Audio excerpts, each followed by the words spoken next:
துணை முதலமைச்சர் உதயநிதி ஸ்டாலின் பிறந்த நாளை ஒட்டி அவருக்கு வாழ்த்து தெரிவிக்க தமிழகம் முழுவதிலும் இருந்து கட்சியினர் சென்னை கிரீன்வே சாலையில் உள்ள அவரது இல்லம் முன்பு குவிந்து வருகின்றனர். முதலில் அது தொடர்பான காட்சிகளை பார்க்கலாம்.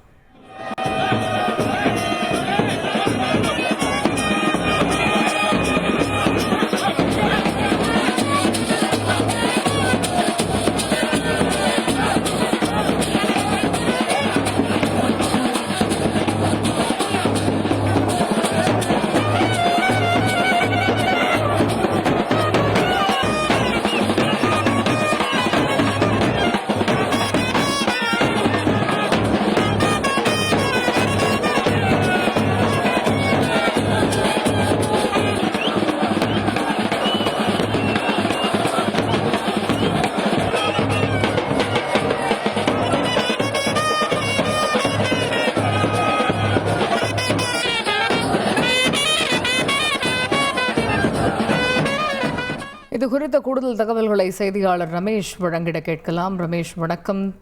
துணை முதல்வர் உதயநிதிக்கு குதிரையை பரிசாக திமுக நிர்வாகி வழங்கியிருப்பதாக தகவல் அறிகிறோம். அதேபோன்று விழாக்கோலம் பூண்டது போல காட்சியளிக்கிறது பசுமை வழிச்சாலை. பேண்ட் வாத்தியங்கள் முழங்க உற்சாக வரவேற்பு அளிக்கக்கூடிய வகையில் தொண்டர்கள் அங்கே குழுமியிருப்பதை பார்க்க முடிகிறது. கள நிலவரம் என்ன, விரிவாக விவரிக்க? வணக்கம். துணை முதலமைச்சரும் திமுகவின் இளைஞரணி செயலாளருமான உதயநிதி பெற்றதற்கு பிறகு கொண்டாடப்படும் முதல் பிறந்த நாளாக இந்த பிறந்த நாள் பார்க்கப்படுகிறது.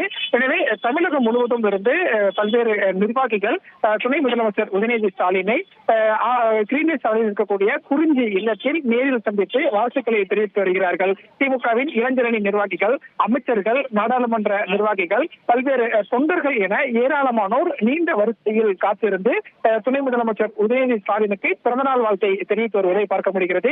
இதுல நீலகிரி மாவட்டத்தை சேர்ந்த நிர்வாகிகள் மேலத்தாளங்கள் முழங்க படுகரின மக்களின் பாரம்பரிய நடனங்களை ஆடி துணை முதலமைச்சர் உதயநிதி ஸ்டாலினுக்கு ஒரு உற்சாகமாக வரவேற்பை கொடுக்கும் வகையில நடனமாடி பிறந்தநாள் வாழ்த்துக்களை தெரிவித்து வருவதை பார்க்க முடிகிறது.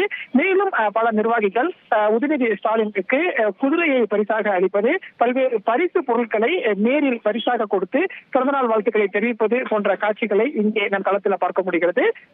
தொடர்ந்து ஆயிரக்கணக்கான நிர்வாகிகள் குறிஞ்சி இல்லத்தில் நேரில் சந்தித்து வாழ்த்துக்களை தெரிவித்து வருகிறார்கள். எனவே இந்த பசுமைச்சாலையில் இருக்கக்கூடிய துணை முதலமைச்சர் உதயநிதி ஸ்டாலினின் இல்லம் என்பது விழா கோலத்தில் காட்சியளிக்கிறது. தகவல்களுக்கு நன்றி ரமேஷ். செய்திகளை உடனுக்குடன் தெரிந்து கொள்ள உடனே சப்ஸ்கிரைப் பண்ணுங்க.